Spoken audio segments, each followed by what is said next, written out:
Hey folks, Dr. Mike here for Renaissance Periodization. Today's video is to figure out if you have been bulking for too long and then what to do about it. So there are 9 signs of excessive bulking that I can think of, just 9 miraculous planets aligned sort of situation. Although I guess there's 8 planets now, whatever. Here we go. None of these by themselves for sure tell you are overbulked, but all of them in their own little way combine to build an argument for the fact that maybe you're overbulked. So here they are.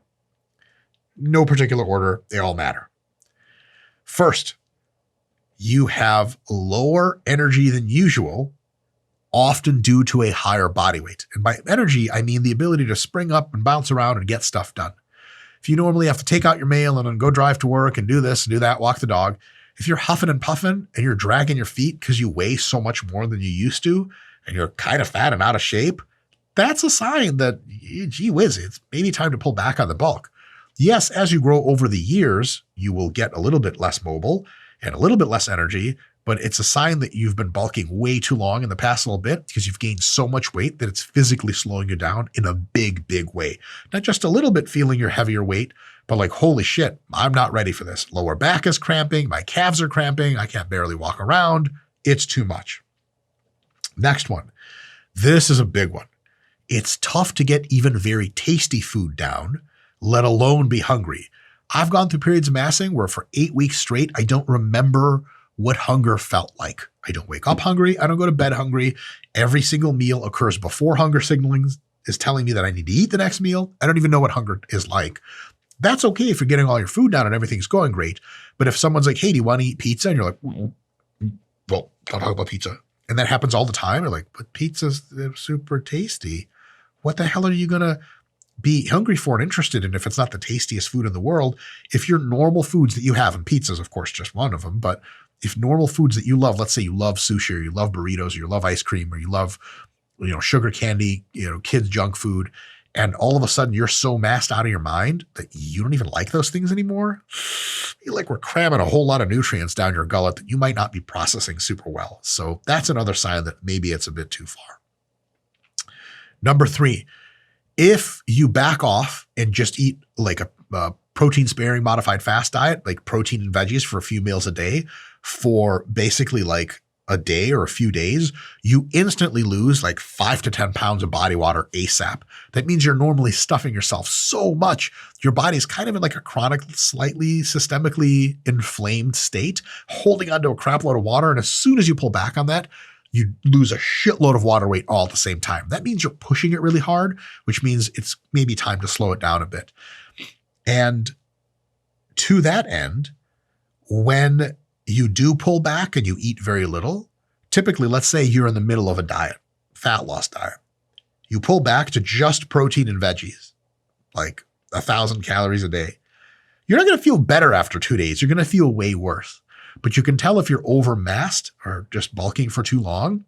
If you pull back to just like some veggies and some lean meats for a few days, and you're like, at the end of those few days, you're like, I feel so incredible. I feel so great. I don't feel bloated. I don't feel tired. I feel free and fresh. Food tastes like food again.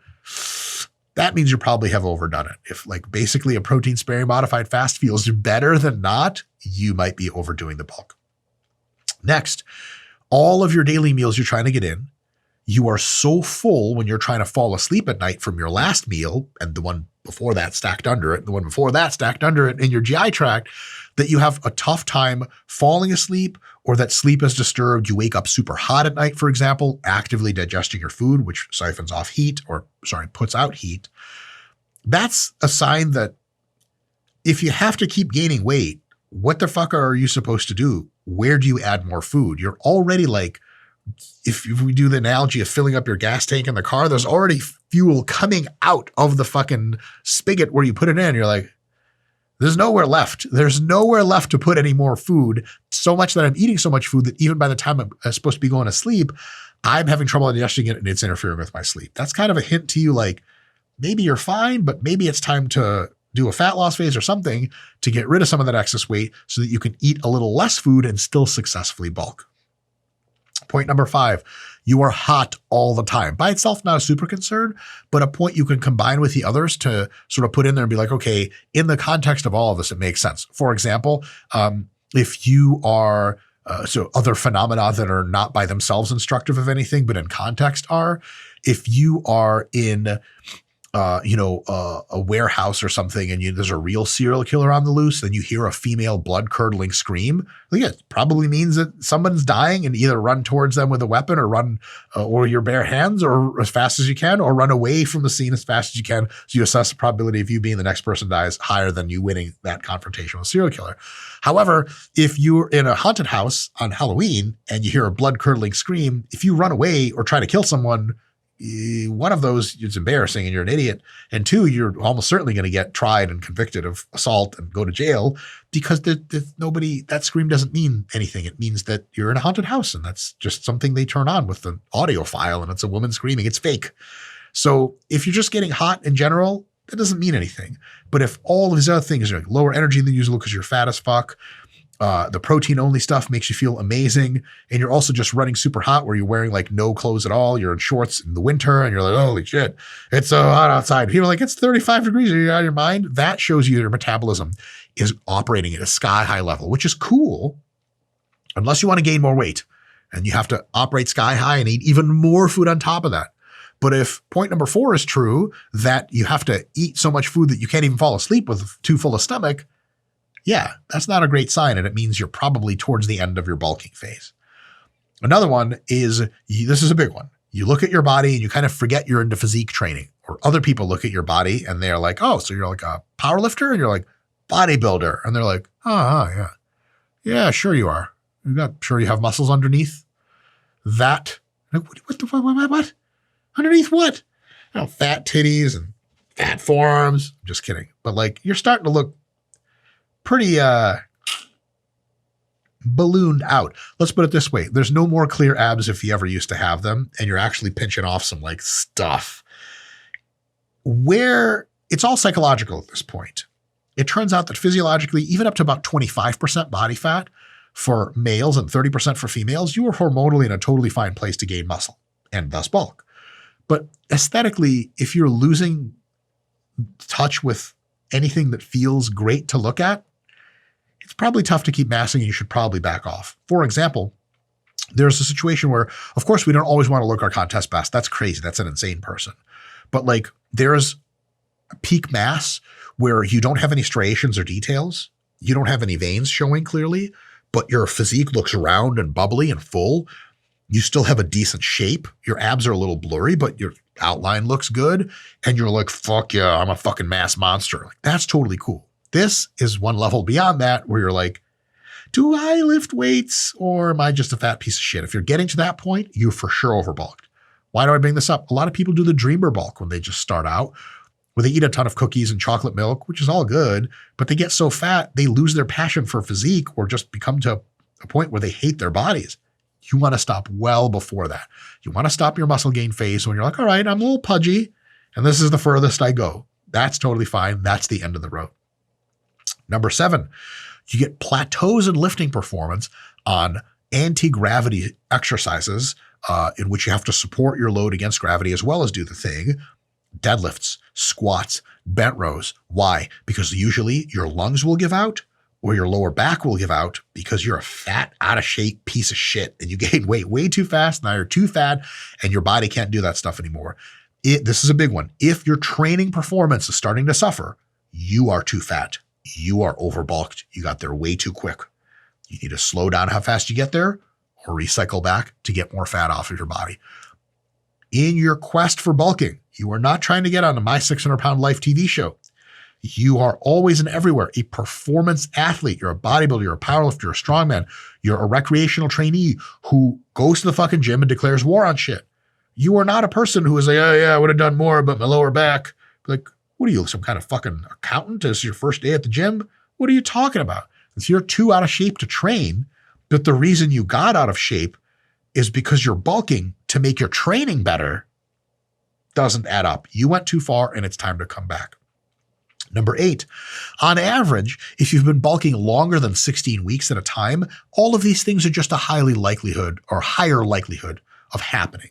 So if you've been bulking for 4 weeks at a reasonable rate, 0.5% a week, or anywhere between 0.25% of your body weight added to 0.5% a week. So if you weigh 200 pounds, anywhere between, 0.5 pound all the way up to 1 pound per week of tissue gained. If you've been doing that for like 4 weeks of gaining and you like some of these, you're like, yeah, number 6, man, I don't feel like my physique's is great. I got to cut it back. Shut up. You're just being fucking weird. You have like whatever body dysmorphia and you need to nut up and just fucking stick to the mass. Because the only way you build muscle is long extended periods of a surplus. You're not going to 4 weeks at a time. This is going to be a bad way to do the thing. You're just freaking out for no reason. But if you've been bulking longer than 16 weeks, you know for sure you've at least been doing it long enough at that minimum end. And then if all these other points are coming up, well, okay, yeah, I probably have been bulking for too long because I know at least I've gone 16 weeks. If you've gone 4 weeks and you think you've got these things, maybe there's something there, but maybe you're just losing your fucking mind. Lastly, because you're in such poor shape and because you've been bulking and training hard for 16 or 20 or 24 weeks straight, your body's training systems are so desensitized to hypertrophy that now you're doing tons of work and you're eating well, but your perceived pumps, your tension in the target muscle, the mind-muscle connection in general, the burn, it just all feels blah and like you're burned out of training. The critical element to continuing to bulk is the training itself is of a high quality.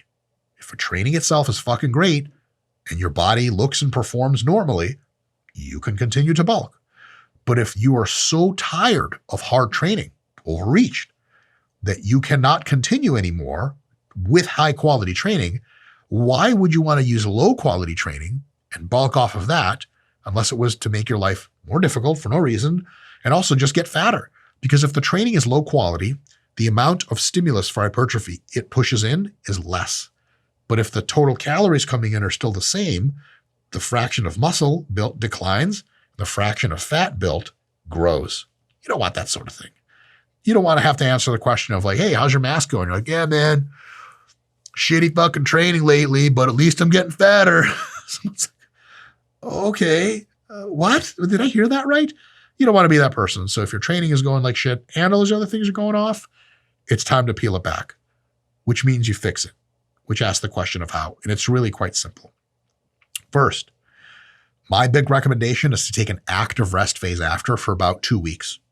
Okay? If you need longer, you can take a 4-week low volume phase where you train at 1/3 the volume you normally do. Either way you line it up, at the end of that process, whether it's 2 weeks or 4, you have to take your training fatigue and drop it super low because you need to train hard for this next phase that's coming up.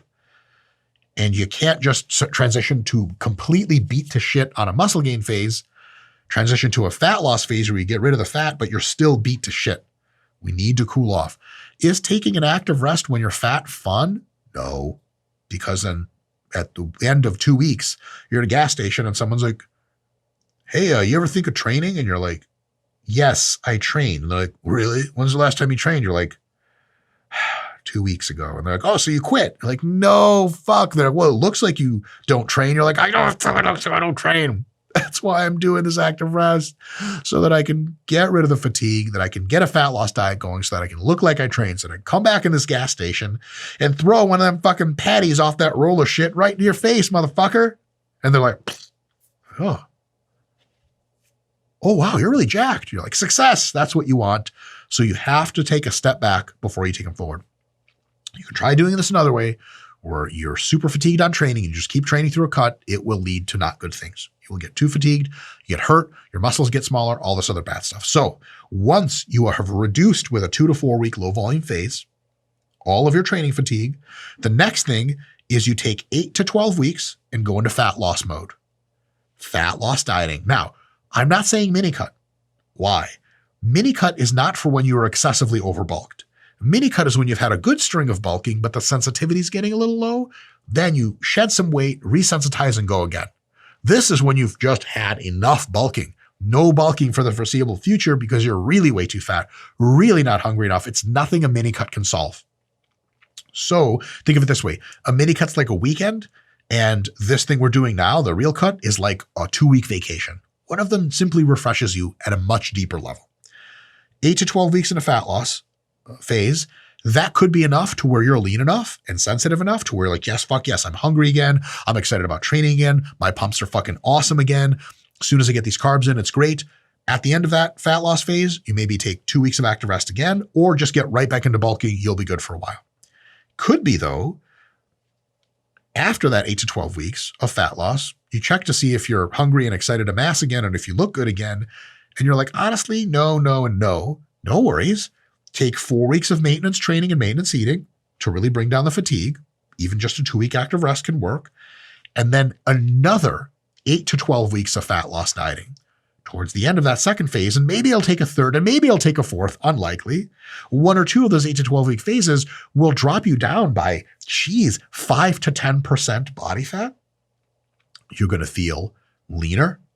You're going to feel excited to eat again. You're going to feel excited to bulk again. You'll be in amazing cardio shape, and then you can start your next bulk. But in order to minimize the chance that you get yourself overbulked again, please follow a couple of suggestions from me. I've done this all wrong a bunch. I've also done it right. Let me share with you what I think is the right way. A slower gain rate is probably better. I used to say fast gain rates were great. I was wrong. On the margins, of course. There are some people that gain at really oddball, super low rates, like 1% per year. That's impossible to measure. It's impossible to do. But I would say 0.5% of your body weight per week is a great slow gain rate. That means if you diet for 12 weeks, if you muscle gain phase bulk for 12 weeks, you might gain like 6 pounds. That's nothing. But if 3 or 4 of those are muscle, hey, that's fucking money in the bank. Then you can do a mini cut, take care of all that 3 or 4 pounds of fat, no problem. Restart with 0 added fat and just go up again, up again, and up again. And that slow gain will allow your nutrient partitioning to be excellent. It'll allow for you to eat healthier. It'll allow for you to gain weight seamlessly without any frustration. It'll allow you to do this without overheating. And sure as hell, you will stay in amazing shape and never get out of shape. Your lower back will get pumped. Calves will get pumped. You start throwing up from squats for sets of 5. That doesn't have to happen because you're going up slow. So I would say slower is better, especially if you're in a situation where you've overbulked before. Try the slower approach. If needed, try more mini cuts. After 8 weeks, you're feeling a little sluggish, mini cut for 4. After another 8 weeks, mini cut for 4 or 6. After another 8 weeks, maintenance, active rest, long cut, restart the process. You don't have to bulk for 32 weeks straight with a consistent surplus to gain muscle. If you do it for as little as 8 weeks straight, you get a ton of muscle. Mini cut won't touch your muscle. It'll burn off all the fat you gained and you just restart and re-go. That doesn't mean you need to mini cut every 2 or 3 weeks. That's insanity. But every 8 weeks or every 12 weeks, you're fucking good to go. You don't need to go half a year or a whole year straight bulking. People sometimes do this to themselves. I don't really know why. Maybe it's psychological. Like, yeah, man, I'm going to do a bulk just the next 12 months, bro. You're like, really? You expect to train hard for 12 months without a break? So no, I'll take breaks. Well, you're going to mass through those breaks? Well, no, I'll eat at maintenance. So then it's not a bulk that lasts fucking 12 months. You're a fucking liar. You said that wrong at the very, very best. So definitely give that some shot. Give that some thought. More mini cuts. You don't need to just bulk forever. And if you are close to a body weight goal, but your body is really fatigued, the training is starting to really break you down, just cut the goal short, take some active rest, take it easy, come back and hit that goal. For example, I've seen guys get up to 197 pounds. And when they get up to 197, their training is dog shit. They're in such a crazy high fatigue state. They can barely put the food down. Their sleep is total shit. It's a shitty environment for muscle gain. And they go, fuck, man, I'm so close to 200. Leonardo DiCaprio, let me just touch 300 real quick. Sorry, 200. Let me just get to 200. And they stuff their face for the last 2 weeks while training is total dog shit. So they add a fuckload of body fat that last 3 weeks, barely any muscle at all, if any. And then it's like, hey, what'd you do in the last 3 weeks? Like, well, I got to 200 pounds, bro. And they're like, all right, yeah. How'd it go? They're like, that's awful. I got only fat. Guys, if you want to get fat, any weight is reasonable to get to. People on my 600-pound life TV show get to 600 fucking pounds. Just eat only fast food and desserts, and you will get as fat as you like. You're not trying to do that. If you're at 197, your training has been amazing. You've gotten all the way from 185 to 197 over a period of multiple weeks. And at 197, you thought, okay, I was going to get to 200. You're starting to really experience high training fatigue. You're starting to really have trouble with eating, not in a way that you can fix. Just cut it off. take another week, train hard, finish up. You finish at 197, 198, you do a mini cut back down to the, low 190s, and you think, fuck. But fuck what? 200's arbitrary. Remember, the pound is an arbitrary unit of measure. It just happens to be a standard. So just get what your body can get out, cut and run, reconstitute, come back. These artificial goals of 200, 225, 250, I've made them myself. I told myself that I was going to get to a drug-free 270, and I sure did, but I was fat as fuck, and I'm still dealing with that excess skin now, and all that bad times I had. So make sure you gain on the slower end when you start regaining after all these fat loss phases, fix your massing problem. Make sure you use mini cuts intelligently if you need to. You don't have to mass for a year straight. And make sure that when it gets time that your body is really starting to break down and you can't hold it anymore, don't try to meet arbitrary another 3, another 5, another 10 pounds of weight gain in this phase, because that is kind of a goal to nowhere. It's just, I'll give you another super quick analogy. It's like if your you're commanding general of the military and it's about to run through a city that's pretty heavily defended, the idea isn't that you just run through and take the city. Like, that's nice. That's the goal, yes. But the implied goal is you take the city with still most of your military hardware and your best combat troops intact, to once you have that city, you secure it, you go on and take the rest of the country. If you're like, hey, we can take the city, but it's going to cost us half our military, we can rethink the shit, right? Which is what Vladimir Putin did after he couldn't take Kiev, but he ain't never taken that shit because he's a piece of shit scumbag dictator. Sorry. I went a little political. I'll see you Russian trolls and the troll farms in the comments. See you next time.